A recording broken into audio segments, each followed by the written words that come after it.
მოგესალმებით, არბიტრთა ასოციაცია წარმოგიდგენთ პოდკასტების სერიას. ვაგრძელებთ დღევანდელი ჩვენი ეპიზოდის მხარდამჭერი არის იურიდიული კომპანია BLC და დღეს გვინდა ვისაუბროთ ერთ-ერთ აქტუალურ გადაწყვეტილებაზე, რომელიც სასამართლო პრაქტიკაში ჩვენთვის ერთგვარი უცნაურობა და ასე ვთქვათ სურპრიზი იყო პრაქტიკოსი იურისტებისთვის.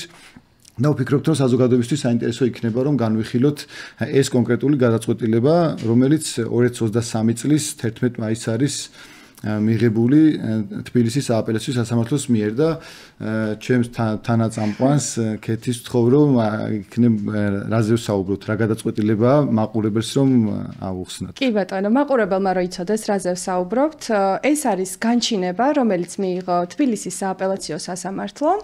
და უცნაურობა, რომელიც დათომ ახსენა, ალბათ ოთო დათო ორივე დამეთანხმებით, რომ იწყება თვითონ დასახელიდან პირველივე სიტყვები არის უცნაურობა, როდესაც კითხულობ, რადგან დასათაურებულია როგორც განჩინება კერძო არბიტრაჟის არაკომპეტენტურად ცნობის შესახებ. ეს გადაწყვეტილება, ასე ვთქვათ, ცნობილია სიების გადაწყვეტილების მოკლე სახელით შეერქვა იმის გამო, რომ ძალიან აქტუალური იყო და საარბიტრაჟო საზოგადოება მართლა ფეხზე დადგა. სიების გადაწყვეტილების სახელით არის ცნობილი. რატომ არის ეს გადაწყვეტილება საინტერესო, უცნაური მათ შორის, ამაზე ცლად ვისაუბრებთ, განცდა მაქვს და არც ერთ პუნქტს და აბზაცს არ დავტოვებთ ალბათ ყურადღების გარეშე, მაგრამ ძალიან მოკლედ რომ შევაჯამოთ, გადაწყვეტილება შეეხებოდა რეალურად რაც სათაურში დაწერა სასამართლომ კერძო არბიტრაჟის და ერთ-ერთი საარბიტრაჟო ინსტიტუტის არაკომპეტენტურად ცნობას. არაკომპეტენტურად ცნობის საფუძველი გახდა ის, რომ მოპასუხე მხარის წარმომადგენელი, იურისტი, მათ შორის იყო საარბიტრაჟო ინსტიტუტის არბიტრთა სიის შემადგენლობაში. არბიტრთა სია ეს არის სია, რომელსაც აქვეყნებს, ან შეუძლია არც გამოაქვეყნოს ნებისმიერმა საარბიტრაჟო ინსტიტუტმა, იქნება ეს საქართველოში თუ მთელ მსოფლიოში, ეს არის ძალიან მიღებული მეთოდი მხარეებისთვის, რომ გაეცნონ თუ არბიტრთა რა წრეს პოტენციურად შეუძლია მხარეებს შორის წარმოშობილი დავის განხილვა. ამ სიაში მოხვედრას სხვადასხვა წესი აქვს, დამოკიდებულია ინსტიტუტზე, მაგრამ თუ გარკვეულ კრიტერიუმებს აკმაყოფილებს ესა თუ ის პირი, ნებისმიერ დაინტერესებულ პირს, იმიტომ რომ მოდი ისიც ვთქვათ, რომ არბიტრს არ სჭირდება მაინც და მაინც იურისტის დიპლომი, ნებისმიერ დაინტერესებულ პირს, რომელიც აკმაყოფილებს გარკვეულ ფუნდამენტურ მოთხოვნებს, შეუძლია მოხვდეს ამ სიაში. თუმცა ეს მარტივი უფლება ამ 2023 წლის 11 მაისის მერე გახდა ძალიან, ასე ვთქვათ, საშიში იმ პირებისთვის, ვისაც უნდა რომ მხარის წარმომადგენელი იყოს ამა თუ იმ დავაში არბიტრაჟის წინაშე, მაგრამ მათ შორის უნდა რომ შესაძლებლობის შემთხვევაში ასევე დანიშნულ არჩეულ იქნას არბიტრად. თვითონ რაც შეეხება გადაწყვეტილებას, მე გთავაზობთ, რომ სათაურიდან ბოლომდე დავიწყოთ და ასე ვთქვათ, გავიაროთ ქირურგიული სისუსტით რა პრობლემები არის მასში. ბატონო, ერთ საკითხს გამოვეხმაურებ ქეთი, რომ ანუ რატომაც განსაკუთრებული ყურადღების ეთმობა ჩვენი მხრიდან ამ საკითხს არის, რომ ეს არ არის მხოლოდ ერთი გადაწყვეტილება, ანუ ჩემთვის ყოველ შემთხვევაში ცნობილია ჯამში ამის ჩათვლით 3 გადაწყვეტილება, რომელსაც შეიძლება შეფასებები გარკვეულწილად სხვადასხვა გვარია, მაგრამ საბოლოო ჯამში შედეგობრივი თვალსაზრისით არის ერთ შედეგზე გავიდა სასამართლო, სადაც მსგავსი ტიპის გარემოებებში საბოლოოდ თქვა, რომ ასეთ დროს მე არბიტრაჟს ვცნობ არაკომპეტენტურად და ან მარტივად რომ ავხსნათ ოთო, რომ გასაგები იყოს, ანუ დავა ეხებოდა არ ვიცით ზუსტად რას ეხებოდა დავა, თუმცა თავარი აქ არის ის, რომ არბიტრაჟში იმ კონკრეტული საარბიტრაჟო ინსტიტუტის სიაში იყო პირი, რომელიც ამავდროულად იყო ერთ-ერთი კომპანიის წარმომადგენელი, ხო? ეს ამავდროულადაც შეიძლება თვალ სწორი ტერმინი არ არის. წარმომადგენელი უბრალოდ ასევე იყო სიაში. დიახ, წარმომადგენელი არის უბრალოდ მოხდა ისე რომ არის სიაში. აი სიაში ყოფნა თავისთავად ეს რომ განმარტოთ შეიძლება გვისმენდეს არა იურისტი ვინც არ აქვს ინფორმაცია, სიაში ყოფნა არ ნიშნავს რომ ხარ დასაქმებული საარბიტრაჟო ინსტიტუტში. ეს არ ნიშნავს რომ ხარ რამდენად ფინანსურად დამოკიდებული, ან მოგებას იღებ საარბიტრაჟო ინსტიტუტიდან ან შეიძლება არასდროს არ დაინიშნო იმ წესების მიხედვით იმ არბიტრაჟში დავის, ასე რომ ვთქვათ, განხილულ არბიტრაჟს. შეიძლება არასდროს არ მოგიწევს. მით უმეტეს იმ საქმეზე, სადაც შენ ხარ წარმომადგენელი, თეორიულადაც კი შეუძლებელია რომ შენ თავად იყო არბიტრი, ხო? ანუ ეს აბსოლუტურად ამას მეგონი მტკიცებაც არ სჭირდება, ბევრი რომ ვერ იქნები ფიზიკურად შენ თვითონ პირიქით შეიძლება სიაში საერთოდ არ იყო, მაგრამ კონკრეტულ დავაში, რომელიც ადმინისტრირებულია კონკრეტული საარბიტრაჟო ინსტიტუტის მიერ, ასევე შეიძლება იქნა არჩეულის არბიტრაჟის შეთანხმება ტრიბუნალის წევრად, მიუხედავად იმისა, რომ სიაში არ ხარ. ანუ ამით იმის ხაზგასმა მინდა, რომ სიაში ყოფნა არ ყოფნა არ არის ისეთი მნიშვნელობის მქონე, როგორც შემდგომ ნახავთ ამ საქმეში იქნა ცნობილი. კი ბატონო, აი როგორ დაიწყო ეს საქმე, კეთი? ანუ რა პროცედურაა ეს? ვინ მიმართა? ვის მიმართა?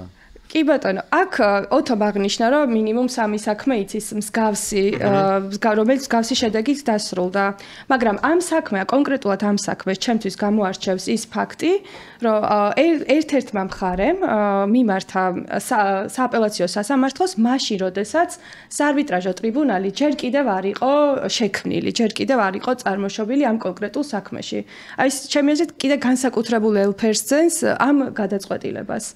ანუ ამ საქმეში მხარის წარმომადგენელმა, განცხადებლის წარმომადგენელმა მოითხოვა არა არსებული ტრიბუნალის ასე ვთქვათ, დააყენა ეჭქვეშ არსებული ტრიბუნალის დამოუკიდებლობა ან მიკერძოებულობა, მიუკერძოებლობის კომპონენტს კი არ შეეხო, არამედ ჯერ კიდევ არ არსებულ ტრიბუნალთან დაკავშირებით დასვა კითხვა, რომ შესაძლოა სიაში ყოფნის ფაქტმა არაობიექტურ გადაწყვეტილებამდე მიიყვანოს ის ტრიბუნალი, რომელიც ჯერ შექმნილი არ არის, მაგრამ მომავალში შეიქმნება. ხო, ანუ აქ გადაწყვეტილების წაკითხვის დროს შთაბეჭდილება რჩება, რომ სასამართლო სიტყვა არბიტრაჟში გულისხმობს ინსტიტუტს და არა საარბიტრო ტრიბუნალს. ანუ რეალურად კომპეტენციას როცა ვამბობთ, რომ ამ არბიტრაჟს ჰქონდა თუ არა კომპეტენცია, ეს მიემართება ტრიბუნალს, ხო? ანუ ამ კონკრეტულ ტრიბუნალს ჰქონდა თუ არა კომპეტენცია.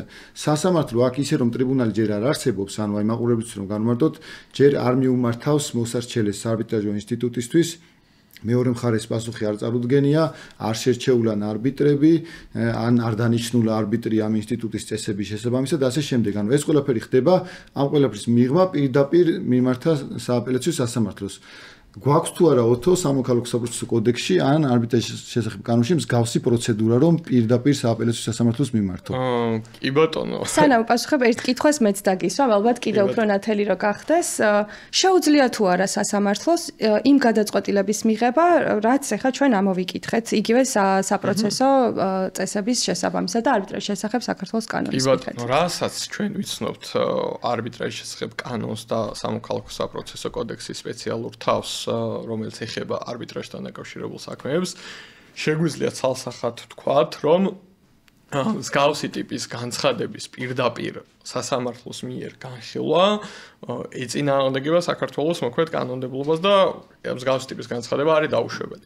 საერთაშორისოდ აღიარებული პრინციპი არის, რომ არბიტრაჟის კომპეტენციასთან დაკავშირებით უპირველესად უნდა იმსჯელოს თავად არბიტრაჟმა და ეს გამომდინარეობს არბიტრაჟის შესახებ კანონის მე-16 მუხლიდან, რომელიც თავის მხრივ ეფუძნება მოდელური კანონის მე-16 მუხლს, ასევე და ცნობილი არის საერთაშორისო საზოგადოებაში როგორც კომპეტენციის პრინციპი, რაც გულისხმობს იმას, რომ უპირველესად არბიტრაჟი არის ის ორგანო, რომელსაც უნდა იმსჯელოს თავისი კომპეტენციის შესახებ. ჩვენი კანონი არბიტრაჟის შესახებ ითვალისწინებს, რომ თუ არბიტრაჟი ამ საკითხზე იმსჯელებს და არ დააკმაყოფილებს და თავს მიიჩნევს კომპეტენტურად, შემდგომ მხარეს აქვს შესაძლებლობა ერთჯერადი გასაჩივრების, მაგრამ არამც და არაც ისე, რომ არბიტრაჟი ტრიბუნალი არ იყოს დაკომპლექტებული, არ ქონდეს ნამსჯელი, საარბიტრაჟო განხილვა დაწყებული არ იყოს და მხარემ პირდაპირ მიმართოს სააპელაციო სასამართლოს მსგავსი მოთხოვნით, რომ ტრიბუნალი ცნოს არაკომპეტენტურად. აქ ერთი ბოდიშო შეგაწყვეტინებ, უბრალოდ ოთომ რაც თქვა, კარგად ზუსტად იმასთან დაკავშირებით მინდოდა ეს კომენტარი შემენიშნა, რომ ამ გადაწყვეტილებაში საინტერესოა, რომ მე-16 მუხლზე, რომელიც შენ ახლა ახსენე და აგვიხსენი, რას გულისხმობს და რას ნიშნავს, ასევე უთითებს სააპელაციო სასამართლო. და უცნაურია, რომ აი ამ მე-16 მუხლის სწორი განმარტების შემდგომ, სადაც ამბობს, რომ კი ტრიბუნალს თავად აქვს უფლებამოსილება და იურისდიქცია, თავად იმსჯელოს და დაიდგინოს ან არ დაიდგინოს იურისდიქცია განსახილველ დავასთან მიმართებით, ამის შემდგომ მე ვეძახი ამას ორი შესაძლოა წინადადებას, ორ შესაძლო ამბავს, ასე ვთქვათ, გვეუბნება. სწორი განმარტების შემდეგ როგორ მიდის უცნაურ გადაწყვეტილებამდე და ეს უბრალოდ მინდა რომ ციტატის სახით წავიკითხო, რომ ინტერპრეტაციის ადგილი არ იყოს და ციტატის დასაწყისი. რომ მიუხედავად იმისა, რომ შესაძლოა თავად მხარის წარმომადგენელის მიერ ეს არ არის ციტატაში განმარტავ, რომელიც არის არბიტრების სიაში, შესაძლოა არ მოხდეს დავის გადაწყვეტა, მაგრამ საქმეზე ობიექტური გადაწყვეტილების მიღება შესაძლოა მაინც საფრთხის ქვეშ დადგეს, ანუ ორი შესაძლოას წინადადება. და ასეთი შესაძლებლობების პრევენციის გზა, როგორც ოთომ გითხრა, არ არის ესეთ წინასწარი გადაწყვეტილება, რომელიც შეიძლება მიიღოს სააპელაციო სასამართლომ. კი ბატონო, ანუ პრინციპი არის, რომ ჯერ მივმართავთ საარბიტრაჟო ინსტიტუტს იმ წესებით, რაც აქვს ამ ინსტიტუტს, შემდგომში შედგება, ასე ვთქვათ, ტრიბუნალი და ამ ტრიბუნალის კომპეტენცია შეუძლია ეჭქვეშ დააყენოს მოპასუხე მხარეს ამ შემთხვევაში, რომელიც შემდგომში მიმართავს სასამართლოს ამ საკითხთან დაკავშირებით, ან ხო, თავისთავად და ეს სიტყვა არბიტრაჟში სწორედ ეს მოიაზრება, რომ ტრიბუნალის კომპეტენციას აყენებს ეჭქვეშ. ამიტომ წინასწარ ამგვარი პრევენცია ცოტა რთული წარმოსადგენია როგორ გააკეთა და თან საყურადღებოა ის ტექნიკურად ეს გაწყვეტილება არ საჩივრდება. ანუ იქ იმ შემთხვევაში თუ ტრიბუნალის შემდგარია, ანუ ერთი შენმა არჩეულმა არბიტრაჟმა გადაგიწყვიტა რაღაც. კი ბატონო. და გასაგებია შეიძლება არ მოგეწონა და მე ეს გაასაჩივრეს სასამართლოში. მაგრამ აქ აპელაცია თუ პირდაპირ გიწყვეტს ასეთი წარმოება თუ არსებობს. გამოდის რომ წარმოება არსებობს ისეთი, რომელშიც შემდგომი ანუ დასაწყისიდან ის იწყება და ისე მთავრდება, რომ შემდგომში სხვა ასე ვთქვათ ზედა ინსტანცია აღარ გაქვს, ან ორი ინსტანციის პრინციპი არ გაქვს, ასე ვთქვათ. და ერთ საკითხს შევეხები კიდევ დავით, უცნაური გარემოება რაც ამ საქმეში იყო ის, რომ ხარეს სარჩელი საქალაქო სასამართლოშიც გქონდა აღწრული. იქ ხარე აყენებდა საკითხს, რომ უნდა შეწყვეტილიყო, იმიტომ რომ არსებობდა საარბიტრაჟო შეთანხმება და ამის პარალელურად მიმართა სააპელაციო სასამართლოს. ანუ თუ ხარე სადაოდ ხდიდა საარბიტრაჟო შეთანხმების ნამდვილობას, ამ შემთხვევაში შეეძლო მეცხრე მუხლის ფარგლებშიც დაეყენებინა ეს საკითხი, იმიტომ რომ ჩვენ ვიცით, რომ პირველი ინსტანციის სასამართლო, როდესაც არჩელი წარედგინება, არბიტრაჟის შესახებ კანონის მეცხრე მუხლიდან გამომდინარე, უფლებამოსილია იმსჯელოს, რომ არ შეწყვიტოს საქმის წარმოება, თუ დაადგენს, რომ ის არბიტრაჟი შეთანხმება ბათილია, ძალადაკარგულია, ანუ მისი აღსრულება შეუძლებელი არის. და შეეძლო ამ ფორმატში გაეკეთებინა. თუმცა ამის პარალელურად ისე რომ არბიტრაჟი დაკომპლექტებული არ არის, ტრიბუნალი დაკომპლექტებული არ არის და სააპელაციო სასამართლო ამას იხილავს, როგორც აღნიშნეთ, საერთაშორისო პრინციპს და პრაქტიკას ეწინააღმდეგება. ხო, ან მაგ შემთხვევაშიც გასაჩივრების შესაძლებლობა იქნებოდა, ანუ თუ შეწყდებოდა თუ არ შეწყდებოდა საქმე, ნებისმიერ შემთხვევაში სააპელაციოში კიდევ ერთი მნიშვნელოვანი შეფასება, რომელიც ახასიათებს ამ სამ გადაწყვეტილებას, ზოგან ცოტა სხვანაირად არის და ასე შემდგომ არის, რომ სასამართლო ამ სიაში ყოფნას აფასებს როგორც რაღაცა შრომით სამართლებრივ ურთიერთობად თუ საქმიან ურთიერთობად. ანუ უნდა განმარტოთ, რომ სიაში ყოფნის შემთხვევაში არბიტრს იმის ვალდებულებაც კი არ აქვს, რომ დაინიშნოს არბიტრად, ხო? ანუ ვერავინ ვერ დაავალდებულებს ანაზღაურებას არ იღებს თუ კონკრეტულ საქმეზე არ დაინიშნა. ანუ არანაირი ადმინისტრაციულ ფუნქციას არ ანხორციელებს დავის გადაწყვეტის პროცესში, მათ შორის სხვა დავებთანაც მიმართებით, თუ არ აქვს მას ცალკე, ასე რომ ვთქვათ, ადმინისტრაციული ფუნქცია. სწორედ აქედან გამომდინარე ვსაუბრობთ, რომ მხოლოდ ის ფაქტი, რომ პირი არის სიაში, ეს ავტომატურად ვერ ჩაითვლება იმის საფუძვლად, რომ დადგინდეს როგორც ჩამოყალიბდა ეგრეთ წოდებული ინსტიტუციური ინტერესთა კონფლიქტი. რომ საერთოდ შეუძლებელი გახდეს დავის გადაწყვეტა. და კიდევ ერთ საკითხს შევეხებით თქვენის ნებართვით, რომ ორ შემთხვევაში კარგად ვისნობ ამ გადაწყვეტილებებს, რომ ორ შემთხვევაში სასამართლომ თქვა, რომ თვითონ საარბიტრაჟო შეთანხმება არის ნამდვილი, ანუ საარბიტრაჟო შეთანხმება არ გაუბათილებია, მაგრამ თქვა, რომ მიუხედავად ნამდვილი საარბიტრაჟო შეთანხმებისა, არბიტრაჟი არის არაკომპეტენტური, რაც შეიძლება ითქვას, რომ ურთიერთგამომრიცხავია, იმიტომ რომ თუ ნამდვილი საარბიტრაჟო შეთანხმება გვაქვს ერთ მხარეს, როგორ შეიძლება ტრიბუნალი იყოს არაკომპეტენტური. თუ სასამართლო თვლის, რომ ეს ასე რომ ვთქვათ, იმდენად დარღვევა არის ან კანონსაწინააღმდეგო არის ეს ქმედება, მაშინ თვითონ საარბიტრაჟო შეთანხმების პათილობის საკითხიც უნდა დადგეს, ხო? იმიტომ რომ ჩვენ მე-16 მუხლში ვიცი და ზოგადად არბიტრაჟის იდეა ეგ არის, რომ ის ეფუძნება მხარეთა შეთანხმებას. და თუ მხარეთა შეთანხმება ნამდვილია, ის ინსტიტუტი არაკომპეტენტურად როგორ უნდა გამოაცხადო, ხო? კი, კარგი კითხვაა, თუმცა მოდი მეორე მხარესაც შევხედოთ, ანუ ბათილი როგორ არის, ანუ როგორ უნდა გავაბათილოთ? აი ეგ არის შემდეგი კითხვა, სადაც ერთ-ერთ ის უკვე 2024 წლის გადაწყვეტილებაში არის საუბარი, სადაც სასამართლო ესეთ შეფასებას აკეთებს, რომ ეს გარემოებაო, რომ ამ ერთ-ერთი მხარის წარმომადგენელი ამავდროულად სიაში იყო, იმ საარბიტრაჟო ინსტიტუტის სიაში იყო, არ იყო ცნობილი მეორე მხარისთვის რო ყოფილიყო მაღალი ალბათობა რო არ დათანხმდებოდაო და აქედან გამომდინარე ეს შეთანხმება ზნეობას ეწინააღმდეგებაო რა. ანუ წინასწარ უნდა იცოდე ვინ გეყოლება წარმომადგენელი, დავათუ წარმოიშვება და უთხრა მეორე მხარეს. თუმცა სიები საჯაროა მე რამდენადაც ვიცი ინსტიტუტების. ანუ ხომ მაგრამ იმისი ადვოკატი რო ის ლოგიკას ამ ლოგიკაში შეიძლება ხო რაღაც ხარვეზების სპავნა. სულ რო გავიზიაროთ ეს. კი, ცხადია და მე რო ან თუ საჯაროა როგორ უნდა თანხდები იმ ინსტიტუტზე როგორ შეიძლება რომ მე ამტკიცო რომ იცოდა თუ არ იცოდა. აი ხა მაგალითად ერთ-ერთ გუშინ უყურებდი ზუსტად რომ მაგალითად ერთ-ერთ საქართველოში მოქმედ საარბიტრაჟო ინსტიტუტს სიაში ყავს 100-მდე არბიტრი. იქიდან ანუ ხალხი შეიძლება ნახევარზე მეტ ერთმანეთსაც კი არათუ რაღაცა კონტაქტი არც კი იცნობს. საინტერესოა ესეები თუ შემცირდა, განცხადებები თუ შევიდა ინსტიტუტებში ამ გადაწყვეტილების მერე. რამდენადაც ჩემთვის ცნობილია რამდენიმე მე ვიცნობ იური კოლეგას კი რომელმაც მიმართა კი. ამოღება რაც უნდა ვთქვათ რომ ერთი მხრივ ადვოკატებისთვისაც პრობლემა არის, იმიტომ რომ მათ ფაქტობრივად ერთი არის რომ კლიენტის ინტერესაც კითხვის ნიშნის ქვეშ დგება, იმიტომ რომ შენ ურჩიე და მე აღმოჩნდა რომ სასამართლომ ამის გამო გააბათილა და უწევს მხარეს ახლა სასამართლოში წასვლა და მეორე ადვოკატს ეზღუდება შესაძლებლობა რომ პარალელურად იყოს არბიტრიც და ამავდროულად თვითონ მხარეებსაც ეზღუდება შესაძლებლობა რომ იმ სიიდან შემდგომ აირჩიოს მისთვის ასოებით. ვინ შეიძლება არსებობდეს ვიღაც ვინც უნდა რომ აირჩიოს მხარეს, მაგრამ იმის გამო რომ რაღაც ადვოკატია ამავდროულად ასე შემდეგ ვერ აირჩიოს. სად ხო მარგინახავთ სადმე რომელიმე ქვეყანაში მსგავსი პრაქტიკა, ანუ საერთაშორისო პრაქტიკა როგორი არის ამ საკითხზე?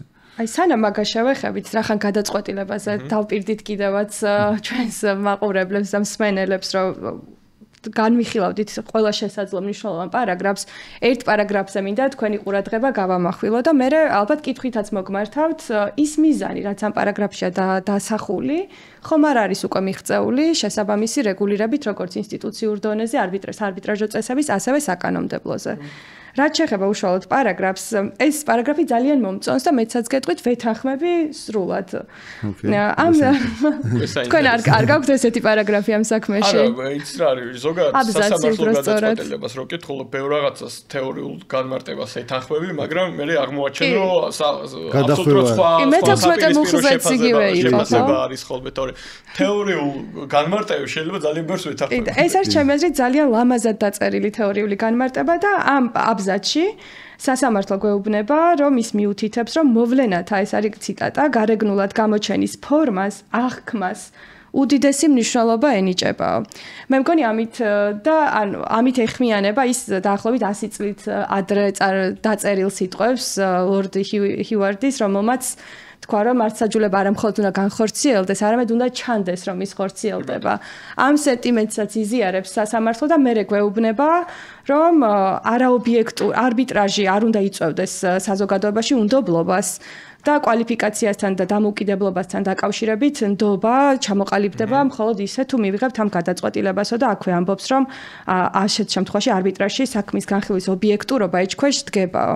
და რადგან დამოუკიდებლობა და მიუკერძოებლობა აღნიშნა, მე მინდა მცირე კომენტარი გავაკეთო და თქვენს გკითხოთ რომ იცნობთ საარბიტრაჟო ინსტიტუტის წესებს, რომელსაც არ აქვს მოთხოვნა რომ არბიტრი უნდა იყოს დამოუკიდებელი და მიუკერძოებელი და თუ არბიტრს ამის პრობლემა აქვს, ხომ არ არსებობს რაიმე საკანონმდებლო მექანიზმები, რითაც შეგვიძლია არბიტრი, რომლის მიმართაც არსებობს გონივრული ეჭვი, რომ ან დამოუკიდებელი არ არის, ან მიუკერძოებელი არ არის, ხომ არ შეგვიძლია რომ ის აცილებული იქნას და რეალურად სააპელაციო სასამართლოს ეს განცდა, რომ საზოგადოებაში უნდობლობა არ გაჩნდეს, ხომ არ არის უკვე დარეგულირებული შესაბამისი წესებით. კი, ამ ნაწილში მასწავლებელივით გამომივიდა ცოტა, მაგრამ საინტერესო იქნება ამ საკითხში. გარკვეულწილად და სასამართლო შედის უკვე არბიტრების კომპეტენციაში მათ შორის, იმიტომ რომ ისინი პირველ რიგში თვითონ აფასებენ, თვითონ არბიტრს ევალება გააკეთოს განცხადება თუ არის ეჭვი ინტერესთა კონფლიქტთან დაკავშირებით. გვაქვს ეგრეთ წოდებული ეს შუქნიშანი IBA-ის დადგენილი, ანუ წითელი, ნარინჯისფერი და მწვანე სიები, რომლის მიხედვითაც არბიტრი აკეთებს ამ განცხადებას. GAA-ს აქვს ეთიკის კოდექსი, სადაც ასე ვთქვათ ჩვენ წევრების მიმართ და იმ ზოგადად ყველა ვინც უთითებს ეთიკის კოდექსს როგორც გამოსაყენებელ, ასე ვთქვათ, წყაროს, ნებისმიერი ამ პირის მიმართ შესაბამისი დისციპლინური წარმოება შესაძლებელი არის რომ ჩატარდეს. ამ ყველაფერს რომ თავი დავანებოთ, თუ არბიტრმა ეს ყველაფერი დაარღვია, მაგალითად ყველაზე ცუდი შემთხვევა ავიღოთ და მაინც ჩატარდა საარბიტრაჟო განხილვა და ბოლოს მივედით გადაწყვეტილებამდე, მერე შეიძლება ამ ყველა ნორმაზე რომ აი არბიტრთა ეთიკის ესა და ეს ნორმა დაარღვია, ასე შემდეგ, მაგრამ აი ამიტომ ვკითხულობდი რომ საერთაშორისო პრაქტიკა რაიმე დაირღვა თუ გსმენი ამაზე იმიტომ პირველ რიგში კარგი პასუხი იყო ამის მოსმენა მინდოდა. მანდვე დავამატებ დავით რომ თუ რეალურად დადგინდა რომ ასე რომ ვთქვათ არაკანონიერი შემადგენლობა იყო მათ შორის ინტერესთა კონფლიქტები არსებობდა და აცილების საფუძველი არსებობდა, ცნობა აღსრულებაზე ან გაუქმებაზე პირდაპირ საფუძველი გვაქვს ჩვენი კანონიდან გამომდინარე. ანუ ამის ასე რომ ვთქვათ კონტროლის მექანიზმი კანონიდან გამომდინარე მხარეს ნებისმიერ შემთხვევაში აქვს და შეუძლია რომ ეს საკითხი მათ შორის გადაწყვეტილების მიღების შემდგომაც დააყენოს. შესაბამისად არბიტრები როგორც წესი თვითონვე ცდილობენ რომ არ მიიღონ ესეთი გადაწყვეტილება და ისეთ განხილვაში არ მიიღონ მონაწილეობა, რომელიც იმ თავითვე ცხადია, რომ შეიძლება საბოლოო ჯამში გაუქმდეს ან ცნობა აღსრულებაზე უარი ეთქვას, მაგრამ ამ შემთხვევაში პრობლემაც ეგ არის, ცოტა რთული იყო, არ არსებობდა ტრიბუნალი, რომელსაც შეფასების შესაძლებლობა იქნებოდა და უფრო მეტიც, ანუ რეალურად მე ერთი არის სასამართლოს შეფასება და მეორე არის მხარის განზრახვა, ხო? ანუ როდესაც მხარე ესეთ შუამდგომლობით მიმართავს, ანუ აქ მე შტაბ-ეჭვდიდან რჩება, რომ მას არბიტრაჟში რაღაცა ობიექტური განხილვის სურვილი კი არ აქვს, არამედ ზოგადად არბიტრაჟის რაღაცა დესტრუქციას უფრო ეწევა. ხა გასაგებია, რომ იქ კლიენტ შეიძლება ესეთი ინტერესი ქონდეს და შეიძლება ჩვენც მოგვიწევს გავს სიტუაციაში მონაწილეობის მიღება, თუმცა არა ისე, რომ ზოგადად ინსტიტუტი და პრაქტიკა დავაზიანოთ და მსგავსი იმაში მიიღოთ მონაწილეობა, იმიტომ რომ შენ როცა შესაძლებლობა გაქვს ხარეს, რომ შენ თვითონ მონაწილეობა მიიღო ტრიბუნალის ფორმირებაში და შენთვის ასურველი ტრიბუნალი დააკომპლექტო და ამ პროცესში საერთოდ არც კი შედიხარ, ისე იწყებ ამ საარბიტრაჟო ინსტიტუტის თუ არბიტრაჟის არაკომპეტენტურად ცნობას და ამ პროცედურის ინიცირებას, რომ ამ დროს შენი მიზანი ცხადი არის, არა ის რომ რაღაც ობიექტური განხილვა ჰქონდეს, არამედ ის რომ სადღაც სხვაგან წაიღო, სადაც შეიძლება უფრო მეტი დრო, უფრო საქმე უფრო მეტად გაწელო, ან სხვა ინტერესი ჰქონდეს, ასე რომ ვთქვათ, საქმის წარმოებასთან დაკავშირებით. შენმა კომენტარმა შემახსენა, რომ ალბათ პატარა განმარტება რო გავაკეთოთ, მათთვის ვინც არ იცნობს ძალიან ახლოს არბიტრაჟს, იმიტომ რომ სხვაგვარად ვინც პატარა შემხებლობაში მაინც არის არბიტრაჟთან, მისთვის აი ეს ორი სიტყვა ავტონომია მხარეთა და მხარეთა ნებაყოფლობითობა არის ძალიან ახლო. და ოთო მახსენა, რომ მხარეს და სწორია. მხარეს აქვს აბსოლუტური კონტროლი, თითქმის აბსოლუტური კონტროლი იმაზე, თუ ვინ განიხილავს მის დავას. თუ არ არსებობს მხარეთა შეთანხმება, არ არსებობს არც არბიტრაჟი და ვერ იარსებებს შესაბამისად ვერც ტრიბუნალი. ამიტომ იმის წინასწარ არაკომპეტენტურად გამოცხადება, რაც შენს კონტროლ ქვეშ არის, ვინ იქნება, ან თუ დაინიშნა, მაგრამ გაქვს კანონით გათვალისწინებული უთანხმოება ამ კანდიდატურასთან დაკავშირებით, ასეთ პირობებში, რა თქმა უნდა, ესეთ უცნაური პროცესია, იმიტომ რომ რეალურად ხარისნებაზე იყო ეს ტრიბუნალის ფორმირება დიდწილად დამოკიდებული და შემდგომ ფორმირებული ტრიბუნალის ბედის განსაზღვრაც. კი ბატონო, რომ შევაჯამოთ მაშინ ამ გადაწყვეტილების შედეგი, ანუ ერთი მხარის ნების საწინააღმდეგოდ არის გარკვეულწილად მიმართული ეს გადაწყვეტილება, მხარის ნებას ფაქტია. განსაკუთრებით იმ პირობებში, როდესაც სასამართლოს აღიარებს, რომ არბიტრაჟი დათქმა ნამდვილია. ანუ მხარეთა შეთანხმება და ნების გამოვლენა არის ნამდვილი. მაგრამ არ აღვასრულებ, ანუ ცოტა უცნაური მოცემულობა. ერთი მხარის ნება, მეორე სამოქალაქო საპროცესო კოდექსი და არბიტრაჟის შესახებ კანონი, რომელშიც ასეთი წარმოება არ გვაქვს საერთოდ და მაგის დარღვევით არის ასე ვთქვათ ეს გაკეთებული. მესამე, თუნდაც რა ვიცი, არბიტრთა ასოციაცია და ზოგადად პროფესია, როგორც თვითრეგულირებადი პროფესია და ეთიკის ნორმები და ამ ეთიკის ნორმების ასე ვთქვათ აღსრულების მექანიზმები, როგორც ინსტიტუტის ფარგლებში, ისე ასოციაციის ფარგლებში მაგალითად, ამ საკითხებშიც ასე ვთქვათ გადმოდის სასამართლო და თვითონ წინასწართან ამას არეგულირებს, ასე ვთქვათ, როგორ მოხდეს ან არ მოხდეს. ნებისმიერ შემთხვევაში კარგი ის არის, რომ ეს გადაწყვეტილება გვაქვს და ვიცით, რომ ეს არსებობს და ამაზე საუბარი შეგვიძლია და ამიტომაც გვინდა ხოლმე და ამიტომაც მიმართავთ ხოლმე სასამართლოს, რომ გახადეთ ეს ხელმისაწვდომი ყველასთვის, რომ ჩვენ შეგვიძლია ამაზე კონსტრუქციული კრიტიკა. აბსოლუტურად, ჯანსაღი კრიტიკა და დარწმუნებული ეს თუ შეიძლება მოსამართლეს არ გაუაზრებია, არ გადაუხედავს საერთაშორისო პრაქტიკისთვის, არ ვიცი, არ მიზეზი რა არის, მაგრამ ჩვენ მხრიდან ეს რომ ეს კომენტარი რომ გაკეთეს ამასთან დაკავშირებით, ვიმედოვნებთ, რომ თუ მოგვისმენენ, სამომავლოდ ასეთი გადაწყვეტილებები იმედი აღარ იქნება. ერთი ძალიან მნიშვნელოვანი რაზეც არ გვისაუბრია და აუცილებლად უნდა აღვნიშნოთ, არის ის, რომ ამ საკითხთან დაკავშირებით უზენაეს სასამართლოსაც ჰქონდა მსჯელობა დავით და იქ უკვე ცნობა ასრულების ეტაპი და ფარგლებში იყო იქ მსჯელობა, სადაც მხარე აყენებდა ამ საკითხს და უზენაეს სასამართლოს აქ ნამსჯელი და განმარტებული აქვს, რომ სიაში ყოფნა და ჩვენც ამას ვამბობთ, რომ მხოლოდ სიაში ყოფნა.